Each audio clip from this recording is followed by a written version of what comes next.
அனைவருக்கும் வணக்கம். இன்னைக்கான வீடியோ பதிவில் பார்க்க போகிற ரொம்ப ரொம்ப முக்கியமான ஒரு பயனுள்ள ஆன்மீக தகவல் என்ன அப்படின்னு பார்த்தீங்கன்னா, வருகின்ற டிசம்பர் 30ஆம் தேதி அமாவாசை நிகழ்கிறதுங்க. இந்த அமாவாசை அப்படிங்கிறது திங்கட்கிழமை வரக்கூடிய அமாவாசை அப்படிங்கிறதுனால சோமவார அமாவாசை அப்படின்னு சொல்லுவாங்க. இந்த சோமவார அமாவாசை அப்படிங்கிறது ரொம்ப ரொம்ப விசேஷமானது.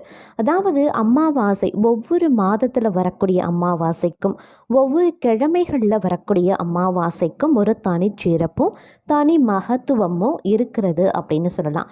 அந்த வகையில் டிசம்பர் மாதம் 30ஆம் தேதி வரக்கூடிய அமாவாசை தினத்திற்கு அப்படின்னே ஒரு தனி சிறப்பு இருக்குது அப்படின்னு சொல்லலாங்க.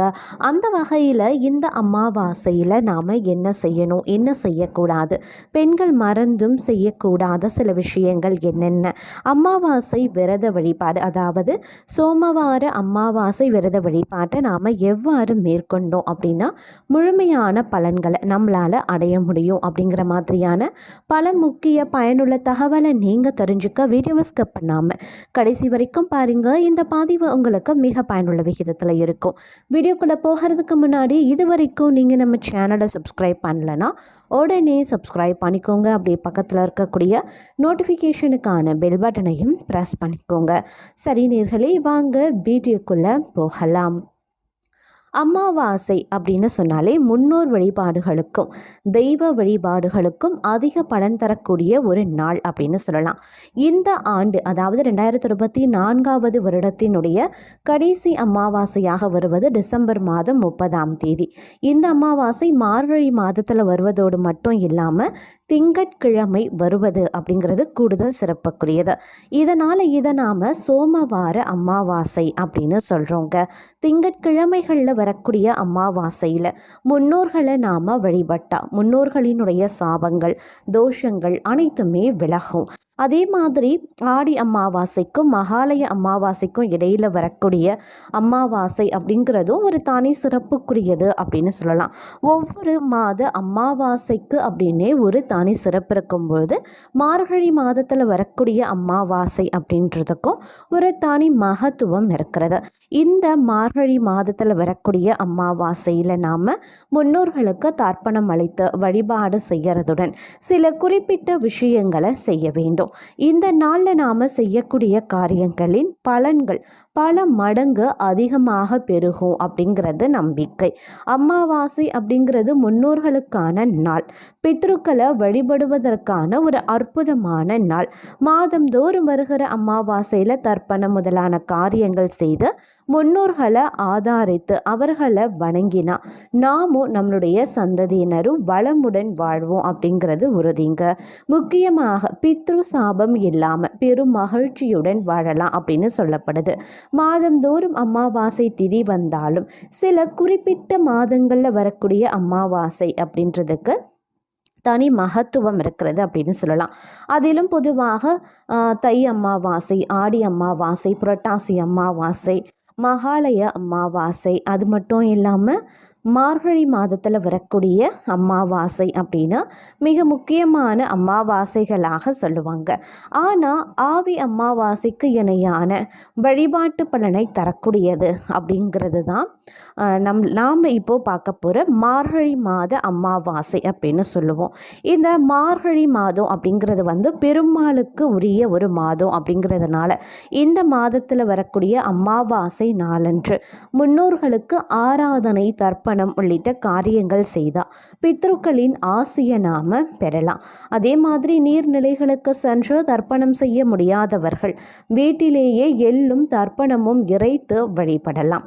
திதி தர்ப்பணம் போன்றவற்றை தர இயலாதவர்கள் அமாவாசை நாளில் வீட்டிலேயே முன்னோர்களை வழிபட்டு கருப்பு மற்றும் வெள்ளையில் கலந்த சாதத்தை காகங்களுக்கு உணவாக வைக்கிறதுனால முன்னோர்களுக்கு திதி அளித்த பலன் கிடைக்கப்பெறும். வீட்டில் இருக்கக்கூடிய நம்மளுடைய முன்னோர்களின் படங்களுக்கு பூக்களால் அலங்கரித்து தீப தூப ஆராதனைகள் செய்யலாம். சந்தனம் குங்குமம் இட வேண்டியது அவசியம். முன்னோர்களை நினைத்து தினமும் காகத்திற்கு உணவிடுவது நம்மளுடைய குலத்தையும் வம்சத்தையும் வாழச் செய்யும் அப்படின்னு சொல்லலாம். அப்படி முடியாதவங்க அமாவாசை அன்று மட்டுமாவது கண்டிப்பாக காகத்திற்கு சாதம் வைக்க வேண்டும். அமாவாசை நாளில் நம்மளுடைய முன்னோர்களை நினைத்து செய்கிற காரியங்கள் அனைத்துமே அவர்களை போய் சேரும் அப்படின்னு நம்பப்படுதுங்க. அதனால் அமாவாசை அன்று முன்னோர்களை நினைத்து அன்னதானம் செய்து ஆசையை நாம கண்டிப்பாக பெறலாம். முன்னோர்களை உரிய காலத்தில் வணங்கினா அனைத்து விதமான நன்மைகளும் கிடைக்குங்க. வருடத்தில் 96 முறை தர்ப்பணங்கள் செய்ய வேண்டும் அப்படின்னு சாஸ்திரங்கள் சொல்லுது. அனைத்தையும் செய்ய முடியல அப்படின்னாலும் கூட ஆடி மற்றும் தை மற்றும் மார்கழி மாதத்தில் வரக்கூடிய அமாவாசைகளில் மட்டும் அவசியம் நாம் செய்யலாம். அவ்வாறு தவறக்கூடிய பட்சத்தில் மகாலய பட்சம் அப்படின்னு செய்யணும். ஒருவன் தன்னுடைய பெற்றோரையும் குல தெய்வத்தையும் முன்னோர்களையும் வணங்காவிட்டால் மற்ற தெய்வங்களை வணங்கி பலன் கிடையாது. அமாவாசை தினத்தில் எறும்பு, பசு, காகம், நாய், பூனை மற்றும் அந்தணர்களுக்கு உணவளித்து அவர்களின் வயிற்றை நிறைத்தால் கடவுளின் ஆசியும் முன்னோர்களினுடைய ஆசியும் நமக்கு பரிபூரணமாக கிடைக்கப்பெறும். அமாவாசை நாளில் நம்மளுடைய முன்னோர்களை நினைத்து காகத்திற்கு உணவிடுவதை வழக்கமாக கொண்டிருக்கும். அமாவாசை நாளில் மறக்காமல் முன்னோர்களுடைய வழிபாட்டை செய்து காகத்திற்கு உணவிட்டு முன்னோர்களின் ஆசையை பெறலாம். அதே மாதிரி மாலை நேரத்தில் வாசலில் மாவிலை தோரணம் கட்டி குலதெய்வ படத்திற்கு பூக்கள் வைத்து அலங்கரித்து குலதெய்வத்திற்கு பொங்கலிட்டு புடவை, ஜாக்கெட், பழங்கள், மங்கள பொருட்கள் வைத்து வணங்க வேண்டும். அந்த புடவை முதலான மங்கள பொருட்களை யாரேனும் சுமங்கலிக்கு வழங்க வேண்டும். இவ்வாறு செய்தால் இதுவரை தடைபட்டிருந்த மங்கள காரியங்கள் வீட்டில் நடைபெறுங்க. இல்லத்தில் ஒற்றுமையும் சந்தோஷமும் குடிகொள்ளும் அப்படின்னு சொல்லலாம். அமாவாசை நாளில் ஏழைகள், இல்லாதோர், அப்படி இல்லைன்னா இயலாதோர்களுக்கு அன்னதானம், அப்படி இல்லைன்னா வஸ்திர தானம் செய்யலாம். நாம் செய்த பாவங்கள், கர்ம வினைகள், தீவினைகள் அனைத்தும் நீங்கி வாழ்க்கையில் புண்ணியம் சேரும் அப்படிங்கிறது ஐதீகம் அப்படின்னு சொல்லப்படுது. அதே மாதிரி அமாவாசை தினத்தன்று பார்த்தோம் அப்படின்னா நாம் மறந்தும் சில விஷயங்களை செய்யவே கூடாது அப்படின்னு சொல்லலாம். அதாவது அமாவாசை தினத்தன்று பார்த்தோம் அப்படின்னா நாம் செய்யக்கூடிய விரத வழிபாடுகள் அனைத்துமே பார்க்கும் பொழுது நம்மளுடைய முன்னோர்களை சாந்தப்படுத்தும், அவர்களை மகிழ்ச்சிப்படுத்தும் அப்படின்னு சொல்லலாம். அந்த நாளில் நாம் முன்னோர்களை நினைத்து நாம் வழிபட்டு அமாவாசை வழிபாட்டில் காகத்திற்கு அப்படின்னு முக்கியத்துவம் அளிக்கப்படுது. அன்று காகத்திற்கு சாதம் வைத்து அது சாப்பிட்டதுக்கு பிறகு அனைவரும் சாப்பிடக்கூடிய ஒரு பழக்கம் நடைமுறையில் இருக்குது. காகம் அப்படின்னு சொன்னால் சனீஸ்வர பகவானின் வாகனமான காகம் அப்படின்னு சொல்லலாம். யமலோகத்தினுடைய வாசலில் இருக்கிறதாகவும் அது யமனினுடைய தூதுவன் அப்படின்னு சொல்லப்படுது. காகத்துக்கு சாதம் வைத்தான் யமலோகத்தில் வாழக்கூடிய நமது முன்னோர்கள் அமைதி அடைந்து நமக்கு ஆசி வழங்குவாங்க அப்படின்னு சாஸ்திரம் சொல்லுதுங்க. காகம் சாதத்தை எடுக்கலை அப்படின்னா முன்னோர்களுக்கு ஏதோ மனக்குறை இருப்பதாக கருதுவதாக நம்பிக்கை. அதனால் நாம் அமாவாசை தினத்தன்று காகத்திற்கு கண்டிப்பாக உணவு வைக்கணும். அதே மாதிரி முன்னோர் வழிபாட்டுக்கு உகந்த அமாவாசை தினத்தில் வீட்டு வாசலில் கோலம் போடுறத தவிர்க்கணும். முன்னோரை வழிபட்டதுக்கு அப்புறம் தாங்க நாம் தெய்வ வழிபாடுகளை தொடரணும். அப்படிங்கிறதுனால அமாவாசை தினத்தில் வீட்டு வாசலில் கோலம் போடுறது கிடையாது.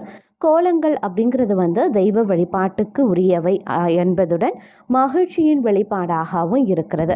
அதனால் முன்னோர்களை இழந்து அவர்களின் பிரிவால் வாடக்கூடிய நாம் திதி அமாவாசை தினங்களில் கோலம் போடுறத முற்றிலுமாக தவிர்த்து கொள்ளணும். அமாவாசை தோறும் ஒவ்வொரு வீட்டு வாசல்லையும் முன்னோர்கள் நின்று கொண்டு எள் தண்ணீர் பெறுவதற்காக காத்து கொண்டிருப்பாங்களாம். அன்றைய தினம் விரதம் இருக்கிறவங்க வாசலில் கோலம் போடக்கூடாது. மாமிசம் குறிப்பாக கண்டிப்பாக சாப்பிடக்கூடாது. வெங்காயம் பூண்டு சாப்பிடக்கூடாது. அன்றைய தினம் யாரையும் கோபமாக பேசக்கூடாது. கெட்ட வார்த்தைகளை நாம் பயன்படுத்தக்கூடாது. அதே மாதிரி இந்த நாளில் நம்மளுடைய முன்னோரை நினைத்து செய்கிற எல்லா காரியங்களும் மும்மடங்கு பலன்களை நமக்கு வழங்கும் அப்படிங்கிறது சாஸ்திரம். மாலை நேரத்தில் அவசியம் விளக்கு ஏற்றணுங்க. மீண்டும் குடும்பத்தினர் ஒன்று சேர்ந்து நம்மளுடைய முன்னோர்களையும் இறைவனையும் நமஸ்கிரகிக்க வேண்டும். அதே போல் அமாவாசை அன்று இரவு தர்ப்பணம் செய்த கணவருக்கு டிஃபன் உணவு தான் கொடுக்கணும். மனைவியானவர் டிஃபனே சாப்பிட்டாலும் கொஞ்சம் கைப்பிடியேனும் சாதம் சாப்பிட வேண்டியது அவசியமாகிறது. என் அப்படின்னு சொல்லிட்டு வலியுறுத்தப்பட்டிருக்கு சாஸ்திரத்திலேயே. அப்போ தான் பார்த்திங்கன்னா மாமனார் மாமியாரினுடைய ஆசீர்வாதம் முழுமையாக மருமகளுக்கு கிடைக்கும் அப்படிங்கிறது ஐதீகங்க. பெண்கள் இந்த விஷயங்களில் ரொம்ப ரொம்ப கவனமாக இருப்பதும் அவசியமான ஒன்று.